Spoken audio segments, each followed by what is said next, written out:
Welcome to Practical Access. I'm Lisa Dieker. And I'm Rebecca Hines. And today, Lisa, I'm asking you to tell us about your post-pandemic concerns in our profession. I think this is something that's on a lot of people's minds. Yeah. And I know everybody's seeing a lot of research on different, losses and learning loss over the pandemic. So we're asking an expert, what's concerning you, and is there anything we can do? Yeah, so I'm going to actually turn it into my favorite things because there are three things that I'm really honing in on with teachers to say, look, what we did during the pandemic. So everybody reflect for just a second. I know we're trying not to go there for long, but when you sit in a Zoom box, it doesn't matter how good of a teacher you are. You can only do so many breakouts. Right. And when you do it with first graders, you just don't. And when you do it with middle schoolers, you can only imagine what happens. Right. A lot of schools just said, so we did a lot of what I call popcorning. Okay. Let me call on Becky, let me call on Sam, let me call on Matt. We call on somebody, and the teacher gets reinforced. But the kids don't get to turn and talk. If you look at the Brady Bunch video, they look at each other. They never talk to each other. Right. And so what I've really seen is really a need for all of us at home with our kids at the dinner table, at wherever, to lower our talk and give them more chance to discourse. Yeah. How do we get kids to talk to each other? Now, here's the cycle we're on. So I suggest this, and people are like, yeah, and they all don't know how. I'm like, well, guess what? Because they don't have very good executive functioning, because for 2 years, they didn't go to the playground and talk to friends and take their tractor and somebody has a fight and argues it. All of those things are missing. And so my second thing goes along with that is really helping kids get into groups again and use executive functioning. So I used to say think, pair, share is great, which I love. And I used to say put kids in groups of 5. I'm really not suggesting that. I'm saying 3. So 1 high, 1 low, 1 in the middle, not all 3 high, all 3 low. That's a bad outcome, as you well know. But letting kids get in groups and giving them specific roles. So kid A is the clarifier, and teachers are going to love this. Only the clarifier can call me over. So I've had 21 kids in my class. There's only 7 kids that can talk to me because I want the kids to talk to each other. Then we have a kid who is the manager, police person, who's kind of managing the group, make sure everybody's on task behavior. And then we have a third student who's either the predictor, the artist, or a movement person. So something that, depending on the kid's functioning level, they can still contribute. Personal favorite is predictor, because if I guess, I'm always right. Right. So very low stakes for those kids who are lacking the executive function. Hey, I don't want to do that role. Hey, I just gave you a role that you'll always be right. Right. You can always be successful. Then if you want to move into groups 4 and 5, that's fine. But let's make this a teaming structure that now we give points to teams, not to individual kids. Okay, I love that. Now I'm gonna push back a little bit. Yep. It's not even pushing back. Yeah. I'm gonna suggest a layer. Yeah. And you can agree or disagree. So there is a lot of research on kids who are gifted and some of our other high flyers that when they feel when they are in a group that is created in that way, they become resentful or overly confident or not challenged, and they end up feeling like they're helpers. Right. I'm just being honest. Yeah. So I have read research that says that we do need to sometimes group kids in their ability level. The key is to do it invisibly. Yes. So maybe once a week, maybe our groups change, because then the kids who are, your biggest thinkers, yes. That doesn't have to be, it's not like it has to be the kid with the highest IQ, but your biggest talkers and thinkers, because learning to talk when other people are pushing you and challenging you is also a skill. Yeah. So when Lisa and I sit down together, we push each other, Absolutely. And so it's different, and we're both outspoken. Yes. And it's different than when you or I are with somebody who is, I'm just going to use the term mousier.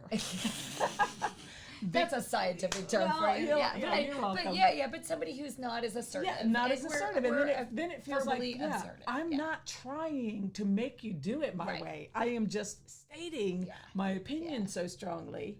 And somebody who doesn't, push back, then they feel like they've been steamrolled. So maybe it's that we just start to think about, how do we create these heterogeneous groups And we don't say, okay, the A group is this one, Yes, B group is this one, but it's like, here's Monday, Wednesday, Friday groups, here's Tuesday, Thursday groups, something like that. What do you think? Yeah, so I don't disagree at all. And I think I think we need alternative teach in both directions and grouping. But what I'm talking about a little bit different is building this community, because if in the model I'm suggesting everybody's in a role they're gifted at.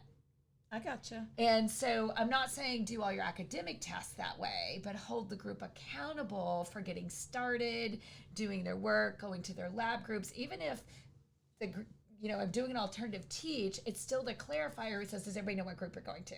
Right. And so it's the predictor who says, hey, for our group, I'm going to predict what I think is going to be the outcome of lesson today. So I agree with you, and I think we definitely need differentiated groups, but I think we need this community, and I know you and I both love class craft and class dojo, but I think what we have to do right now post-pandemic is every day has to start over. Yes. So it's like Groundhog Day. Right. And that our team won yesterday, yay, but guess what? Tomorrow, I'm going to give points where your team can't win. Right. Because your team won because we did a lot of organizational stuff. Maybe we're going to give points for the group that talks the best. And so we try to really, as teachers, say, what is it that we need to really build the skill up? And I think I agree with you 100%, but I think right now, every kid is missing that basic ability to work in a community. I agree. Even kids who are gifted. I kids agree. I agree. Yeah. I do think that we need to be aware of increasing student-to-student interaction, which is what you're saying. So your first tip is increase student-to-student interaction with a purpose. Correct. And lower your talk as a teacher. So again, the kids have to talk. Student-to-student. And then my final one is I want to scream when I say this one, but I've walked through multiple building after building after building, and we still have kids in their blue taped bubbles, and they're never moving. And so I look at it, and at the end of the day, all these kids have behavior referrals because no one's getting them out of their seats. Right. I am begging society every 10 minutes, not just raising your hand, that's not movement, gross motor movement. Standing at the back of your desk, talking, standing stations. Humans stand around in huddles all the time at parties and talk, and nobody's like, oh, can we pull up a table to have this conversation? And so I don't know where in school we got sitting, because I think post-pandemic, we got so used to kids being in seats. So again, movement. So teacher talk, movement, and kids standing. Like if you could just fix those three things, I think learning gains will go up very quickly. I think those are all great tips. And I want to close my thoughts on this topic. My brother's an elementary special ed teacher, and we talk all the time about the fact that the younger kids who have come through without an opportunity to get some of those skills of following directions and even understanding, like you said, the collaboration piece, because they weren't at home with their peers. So I think that for those of you who either have young children or are teaching young children, the patience piece really matters. It's easy to say this person has a problem, but we have to put it in the larger perspective, because some kids haven't learned to share because they weren't home with anybody else to share with. They don't know how to share a toy. I'm a parent of an only child. I know exactly what would have happened. So they didn't have anybody to even practice that skill. They didn't have the practice of following the directions of somebody other than their parent. Yeah. So they don't have some of the structural pieces. So I do think we have to focus on some structures early on and have a patience with kids, because everybody came through something different during the pandemic. And I'm going to just end by, teachers, be nice to yourselves. Yeah. You're saints, and you really, really, really deserve you time, manicures, pedicures, walk the dog, go to the beach, whatever you need to do, because I do think that these things will help learners, but only if you can take care of yourself. So we thank you for joining us, and if you have questions, please send us a tweet at Access Practical, or you can send us a question on our Facebook at Practical Access.